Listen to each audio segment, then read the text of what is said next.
Hello everyone, welcome to Sanmarga classes. 5ನೇ ಪ್ರಶ್ನೆ, ವ್ಯವಹಾರ ನಿರ್ವಹಣೆ ಎಂಬಂತಹ ಚಾಪ್ಟರ್ ಇಂದ ನಿರ್ವಹಣೆಯ ತತ್ವಗಳು ಯಾವುವು ಅಂತ ಕೇಳಿದ್ದಾರೆ. ನಿರ್ವಹಣೆಯ ತತ್ವಗಳು ಯಾವುವು? ಹೆನ್ರಿ ಫೇಯಾಲ್ ರವರು ನಿರ್ವಹಣೆಗೆ 14 ತತ್ವಗಳನ್ನ ಕೊಟ್ಟಿದ್ದಾರೆ. ಅವು ಯಾವುವು ಅಂತ ನೋಡೋಣ. ಕಾರ್ಯವಿಭಜನೆ, ಅಧಿಕಾರ ಮತ್ತು ಜವಾಬ್ದಾರಿ, ಶಿಸ್ತು, ಏಕರೂಪದ ಆದೇಶ, ಏಕರೂಪದ ನಿರ್ದೇಶನ, ಸಾಮಾನ್ಯ ಹಿತಾಸಕ್ತಿ, ಉದ್ಯೋಗಿಗಳ ವೇತನ, ಕೇಂದ್ರೀಕೃತ ನಿರ್ವಹಣೆ, ಹಂತ ಸರಪಳಿ, ಕ್ರಮ, ಸಮತೆ, ಉದ್ಯೋಗಿಗಳ ಅಧಿಕಾರಾವಧಿಯ ಸ್ಥಿರತೆ, ನೇತೃತ್ವ ಮತ್ತು ಒಗ್ಗಟ್ಟಿನಲ್ಲಿ ಬಲ. ಇವು ನಿರ್ವಹಣೆಯ ತತ್ವಗಳು. ಇವು ಒಂದೊಂದು ಕೂಡ ಒಂದೊಂದು ಮಹತ್ವವನ್ನ ಪಡೆದಿವೆ ಮಕ್ಕಳೇ. ಕಾರ್ಯನಿರ್ವಹಣೆ ಅಂತಂದ್ರೆ ಏನು? ಕಾರ್ಯವನ್ನ ಸಮನಾಗಿ ಹಂಚುವಂಥದ್ದು.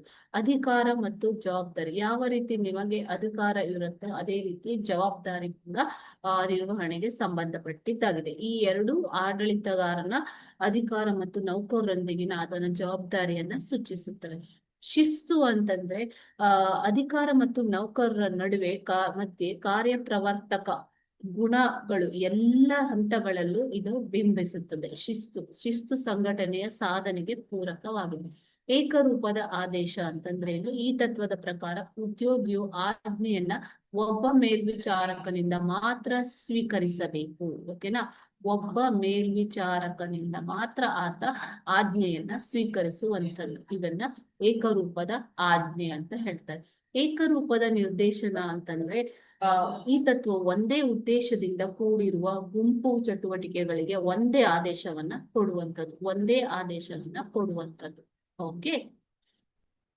ಸಾಮಾನ್ಯ ಹಿತಾಸಕ್ತಿ, ಒಂದು ಸಂಸ್ಥೆ ಅಂತಂದ್ರೆ ಆ ಒಂದು ಸಂಸ್ಥೆಯ ನಿರ್ವಹಣೆಯಲ್ಲಿ ಎಲ್ಲ ಕೆಲಸಗಾರರಿಗೂ ಸಾಮಾನ್ಯವಾದ ಹಿತಾಸಕ್ತಿ ಇರಬೇಕು. ಒಂದು ಸಾಮಾನ್ಯ ಗುರಿಯನ್ನ ತಲುಪುವತ್ತ ಎಲ್ಲರೂ ಹೆಜ್ಜೆಯನ್ನ ಇಡಬೇಕು ಅನ್ನುವಂಥದ್ದು. ಓಕೆನಾ? ಸಾಮಾನ್ಯ ಗುರಿ, ಒಂದೇ ಗುರಿ ಎಲ್ಲರಿಗೂ ಇರುವಂಥದ್ದು. ಓಕೆ.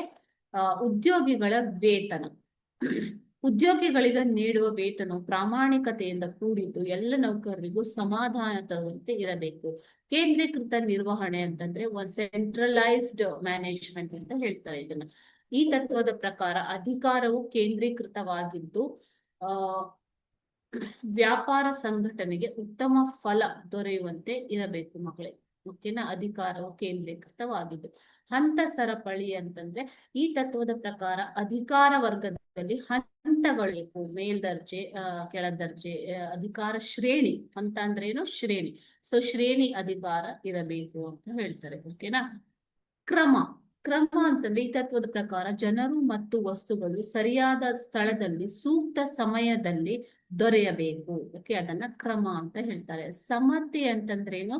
ಈ ತತ್ವದ ಪ್ರಕಾರ ಅಧಿಕಾರ ವರ್ಗದ ಸಾಮಾನ್ಯ ಮತ್ತು ಉದ್ಯೋಗಿಗಳ ನಡುವೆ ಸಮಭಾವ ಮತ್ತು ಹೊಂದಾಣಿಕೆ ಇರಬೇಕು. ಅದನ್ನೇ ಸಮತೆ ಅಂತ ಹೇಳುದು. ಉದ್ಯೋಗಿಗಳ ಅಧಿಕಾರಾವಧಿಯ ಸ್ಥಿರತೆ, ಉದ್ಯೋಗಿಗಳ ಕೆಲಸದಲ್ಲಿ ಸ್ಥಿರತೆ ಇರಬೇಕು, ಸ್ಟೆಬಿಲಿಟಿ. ಓಕೆ. ಸೊ ನಿರ್ವಹಣೆಯ ಮೂಲ ಅಧಿಕಾರದಲ್ಲಿ ಸ್ಥಿರತೆ ಇರಬೇಕು. ನಿರ್ವಹಣೆಯ ಕೆಲಸಗಾರರ ಶೀಘ್ರ ಹೊರಡುವಿಕೆ ಅಂತಂದ್ರೆ ಆರ್ಗನೈಸೇಷನ್ ನ ಬಿಟ್ಟು ಹೋಗುವಂಥದ್ದು. ಓಕೆನಾ? ಸೊ ಅದು ಒಂದು ಕೆಟ್ಟ ಸಂಪ್ರದಾಯಕ್ಕೆ ನಾಂದಿ ಹಾಡುತ್ತೆ. ಆದ್ದರಿಂದ ದೀರ್ಘಕಾಲದವರೆಗೆ ಉದ್ಯೋಗಿಗಳು ಸಂಸ್ಥೆಯಲ್ಲಿ ಕೆಲಸ ಮಾಡುವಂತೆ ಇರಬೇಕು. ಅದೇ ರೀತಿ ನೇತೃತ್ವ ಅಂತಂದ್ರೆ ಏನು ಮಕ್ಕಳೇ? ಸಂಸ್ಥೆಯ ನೇತೃತ್ವವು ಸಮಾಧಾನಕರವಾಗಿದ್ದು ಗುರಿಯತ್ತ ಎಲ್ಲರನ್ನ ಕೊಂಡೊಯ್ಯುವಂತೆ ಇರಬೇಕು. ಒಗ್ಗಟ್ಟಿನಲ್ಲಿ ಬಲ ಅಂತಂದ್ರೆ ಒಂದು ಸಂಘಟನೆಯ ಎಲ್ಲಾ ಉದ್ಯೋಗಿಗಳು ಕೂಡ ಒಂದಾಗಿ ತಮ್ಮದೇ ಕೆಲಸವೆಂದು ನಿರ್ವಹಣೆಯಲ್ಲಿ ತೊಡಗಬೇಕು. ಓಕೆನಾ? ಸೊ ಇವಿಷ್ಟು ನಿರ್ವಹಣೆಯ ತತ್ವಗಳು. Okay, thank you.